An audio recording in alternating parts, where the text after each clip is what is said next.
ఈరోజు కేంద్ర ప్రభుత్వం ప్రవేశపెట్టిన వికసిత్ భారత్ 2047 బడ్జెట్లో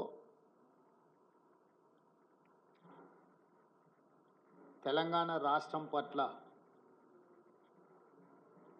వివక్ష ప్రదర్శించడం కాదు, కక్షాపూరితంగా వ్యవహరించడంగా తెలంగాణ రాష్ట్ర ప్రజలు భావిస్తున్నారు. మా ప్రభుత్వం, మా మంత్రివర్గ సహచరులు 18 సార్లు ఢిల్లీకి వెళ్ళి ప్రధానమంత్రి ప్రభుత్వ ఉన్నతాధికారులను కలిసి రాష్ట్ర పునర్విభజన చట్టంలో పొందుపరిచిన పార్లమెంట్ ఆమోదించి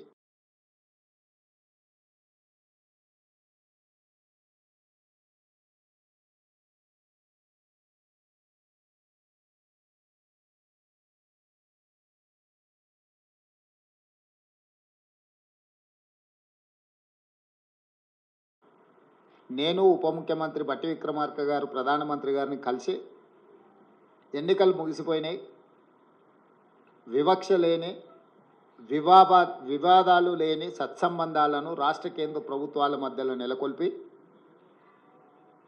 అభివృద్ధికి ఒకరికొకరం సహకరించుకొని ముందుకు వెళ్తామని మొదటిసారి కలిసి చెప్పడం జరిగింది. రెండవసారి నరేంద్ర మోడీ గారు తెలంగాణ రాష్ట్ర పర్యటనకు వచ్చినప్పుడు ఆదిలాబాద్లో నేనే స్వయంగా వెళ్ళి వారికి స్వాగతం పలికి ఆ రోజు ఒక అడుగు నేను ముందుకు వేసి, ఈ దేశంలో ప్రధానమంత్రి పెద్దన్న లాంటి వాడు, మీరు పెద్దన్నలాగా వ్యవహరించాల్సిన అవసరం ఉన్నది. రాష్ట్రాల అభివృద్ధి జరగాలి అని అంటే నిధుల కేటాయింపులతో పాటు అనుమతులు వేగంగా ఇవ్వాలి. తెలంగాణ రాష్ట్ర ముఖ్యమంత్రిగా ప్రధానమంత్రిని పెద్దన్నగా మేము భావిస్తున్నాం, పెద్దన్న పాత్ర మీరు పోషించండి అని చెప్పి ఒక అడుగు ముందుకేసి చెప్పడం జరిగింది.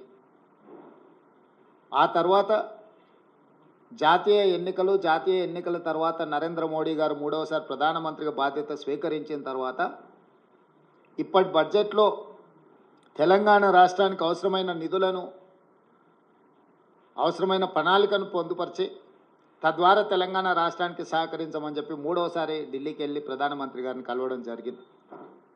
అన్ని సందర్భాలలో బేసిజాలకు తావు ఇవ్వకుండా, అనవసరమైన వివాదాలకు అవకాశం ఇవ్వకుండా, ఈ దేశ ప్రధానమంత్రి వివిధ రాష్ట్రాల ముఖ్యమంత్రులకు పెద్దన్నలాగా ఉండాలి, మిమ్మల్ని మేము పెద్దన్నగా భావిస్తున్నాం, మా రాష్ట్రానికి చాలా సంవత్సరాలుగా వివక్ష జరుగుతున్నది కాబట్టి ఈ వివక్షను తొలగించి మా నిధులు కేటాయించండి అని వారిని కలిసి చెప్పడం జరిగింది. కేంద్ర ప్రభుత్వంలో ఉన్న మంత్రులందరినీ కూడా కలిసి విజ్ఞప్తి చేయడం జరిగింది. కానీ ఈరోజు వికసిత్ భారత్ 2047లో 48,21,000 కోట్ల రూపాయలతోని బడ్జెట్లు ప్రవేశపెట్టి, అదేవిధంగా బడ్జెట్ మొత్తం సారాంశాన్ని చూస్తే మొత్తం బడ్జెట్లో తెలంగాణ అనే పదాన్ని నిషేధించిండ్రు. తెలంగాణ అనే పదాన్ని కూడా పలకడానికి కేంద్ర ప్రభుత్వము ఇష్టపడడం లేదు.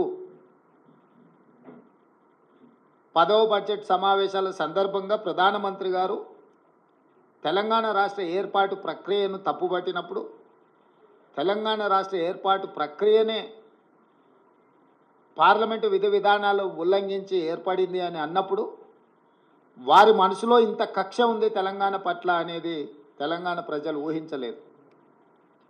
వారు మొదటి నుంచి ఎందుకో తెలంగాణ పట్ల వివక్ష కాదు, కక్ష చూపిస్తున్నట్టుగా అనిపిస్తుంది. గతంలో కేంద్రంలో ఉండే ప్రభుత్వాలకు ప్రతిపక్ష పార్టీలు అధికారంలో ఉన్న రాష్ట్రాల పట్ల వివక్ష చూపిస్తారని చర్చ జరిగితే అది ఎట్లుంటుందో మాకు అర్థం కాలేదు. కానీ ఇప్పుడు నరేంద్ర మోడీ గారి ప్రభుత్వము వివక్ష కాదు, కక్షాపూరితంగా తెలంగాణ ప్రజల పట్ల వ్యవహరించింది అని చెప్పి స్పష్టంగా మా ప్రభుత్వం భావిస్తున్నది. ఏపీ పునర్విభజన చట్టంలో భాగంగా ఆంధ్రప్రదేశ్కు రాజధాని నిర్మించడానికి, ఆంధ్రప్రదేశ్కు పోలవరం నిర్మించడానికి, ఆంధ్రప్రదేశ్లో వెనుకబడిన జిల్లాలకు నిధులను కేటాయించడానికి, ఎన్ని రకాలుగా ఆంధ్రప్రదేశ్కు నిధులను కేటాయించాలనో అన్నిటికీ ఆంధ్రప్రదేశ్ పునర్విభజన చట్టాన్ని ప్రస్తావిస్తూ ఆ నిధుల కేటాయించడానికి ఒక అవకాశంగా తీసుకున్నారు. ఆంధ్రప్రదేశ్కి ఇచ్చే నిధులను ఆంధ్రప్రదేశ్కు ఎందుకు ఇస్తున్నారని మేము అడగడం లేదు. పునర్విభజన చట్టంలో భాగంగా ఆంధ్రప్రదేశ్కు నిధులు ఇచ్చినప్పుడు పునర్విభజన చట్టంలో భాగంగా తెలంగాణకు నిధులు ఇవ్వాలన్న బాధ్యత కేంద్ర ప్రభుత్వానికి లేదా? అదే ఆంధ్రప్రదేశ్ పునర్విభజన చట్టంలో బయ్యారం ఉక్కు కర్మాగారం ఉంది, కాజీపేట రైల్వే కోచ్ ఫ్యాక్టరీ ఉంది, సాగునీటి ప్రాజెక్టులలో పాలమూరు రంగారెడ్డి ఎత్తిపోతలకు కేంద్ర ప్రభుత్వం పోలవరంకి ఏ విధంగా నిర్మాణానికి సహాయం అందిస్తున్నారో ఆ విధంగా నిధులను కేటాయించాలన్న ఆలోచన కానీ, అదేవిధంగా గిరిజన యూనివర్సిటీ 10 సంవత్సరాల తర్వాత ఇప్పుడు మొదలైన ములుగులో దాని నిధుల విషయంలో కానీ, అదేవిధంగా మేము స్పష్టంగా ప్రధానమంత్రి గారిని కలిసి మీకు నమోమి గంగే ప్రాజెక్టు లాగానో సబర్మతి రివర్ ఫ్రంట్ లాగానో మీ గుజరాత్కు మీ ప్రాంతాలకు ఏ విధంగా అయితే మీరు నిధులను కేటాయించుకున్నారో ఆ విధంగా మూసీ రివర్ డెవలప్మెంట్ ఫ్రంట్కు నిధులు కేటాయించమని చెప్పి మేము అడగడం జరిగింది. విశ్వనగరంగా విస్తరిస్తున్న 5 ట్రిలియన్ ఎకానమీ అని పదే పదే చెప్పే నరేంద్ర మోడీ గారు మీ ఆలోచన ఈ దేశం 5 ట్రిలియన్ ఎకానమీకి చేర్చుకోవాలంటే భారతదేశంలో 5 మహానగరాలలో హైదరాబాద్ నగరం ఒకటి. ఈ హైదరాబాద్ నగరానికి మెట్రో విస్తరించడం ద్వారా ఇక్కడ మౌలిక వసతుల యొక్క అభివృద్ధిని చేయడం ద్వారా విదేశాల నుంచి పెట్టుబడులను ఆకర్షించి లక్షలాది మంది నిరుద్యోగ యువకులకు ఉద్యోగ ఉపాధి అవకాశాలు కల్పిస్తే దేశం యొక్క ఎకానమీ పెరుగుతుంది అని చెప్పి వారికి చెప్పడం జరిగింది. కానీ మెట్రోకు కానీ మూసీ రివర్ డెవలప్మెంట్ ఫ్రంట్ విషయంలో కానీ RRR రీజనల్ రింగ్ రోడ్ విషయంలో కానీ ఏ విషయంలో కూడా ఈ బడ్జెట్లో ఒక్క రూపాయి కూడా తెలంగాణకు ఇవ్వడానికి ప్రయత్నం చేయలేదు. ఆనాడు యూపీఏ ప్రభుత్వంలో కేటాయించిన ITIR కారిడార్ను గతంలో తెలంగాణ అధికారంలో ఉన్న ప్రభుత్వము కేంద్ర ప్రభుత్వం ఇద్దరు వివక్ష వల్ల ITIR కారిడార్ను మరుగున పడిపోయింది. ITIR కారిడార్ వస్తే పెట్టుబడులు వస్తాయి, పెట్టుబడులతో పాటు IT రంగ నిపుణులకు వేలాది లక్షలాది ఉద్యోగాలు వస్తాయి, మీరు దానికి సంబంధించిన కార్యాచరణను కూడా చేపట్టండి అని చెప్పి కేంద్ర ప్రభుత్వానికి మేము విజ్ఞప్తి చేసినాం. ఈరోజు ITIR కారిడార్ గురించి ఎక్కడ ప్రస్తావన లేదు. ఈరోజు రైతులను ఆదుకోవడానికి ఒక ప్రత్యేక కార్యాచరణ ఏది తెలంగాణ రాష్ట్రానికి ఇవ్వలేదు. ఎడ్యుకేషన్ పట్ల కానీ, ఇరిగేషన్ పట్ల కానీ, హెల్త్ పట్ల కానీ, ఎంప్లాయ్మెంట్ పట్ల కానీ ఏ ఒక్క అంశంలో కూడా కేంద్ర ప్రభుత్వము తెలంగాణ యొక్క అభివృద్ధి కోసము ఆలోచన చేయలేదు. ఈరోజు సబ్కా సాత్ సబ్కా వికాస్ అనేదైతే ఉందో ఈ స్లోగన్ బోగస్ అని చెప్పి బీజేపీ నిరూపించింది. వికసిత్ భారత్ అనే దాంట్లో తెలంగాణ భాగం కాదు అని ప్రధానమంత్రి గారు అనుకుంటున్నట్టుగా ఉన్నది.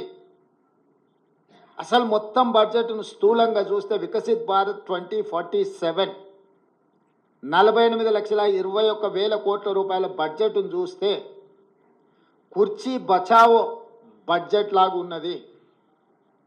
బీహార్కు ఆంధ్రప్రదేశ్కు తప్ప ఇతర రాష్ట్రాల పట్ల కేంద్ర ప్రభుత్వం వ్యవహరించిన తీరు కేవలం కుర్చీని కాపాడుకునే ప్రయత్నంలో భాగంగానే ఈ బడ్జెట్ను ప్రవేశపెట్టినట్టుగా కనిపిస్తుంది. ఇది ఏ రకంగా కూడా ప్రధానమంత్రి గారికి గౌరవాన్ని తెచ్చిపెట్టదు. ఇంతటి వివక్ష, ఇంతటి కక్షాపూరితమైన వ్యవహారం ఎప్పుడూ జరగలేదు. తెలంగాణ రాష్ట్రము, తెలంగాణ ప్రజలు 8 పార్లమెంట్ స్థానాలు 35% ఓట్లు బీజేపీకి ఇచ్చిండ్రు.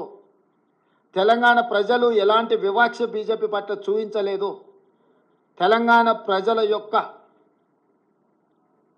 నిర్ణయం వల్ల ఈరోజు నరేంద్ర మోడీ గారు ప్రధానమంత్రిగా కుర్చీలో కూర్చున్నారు.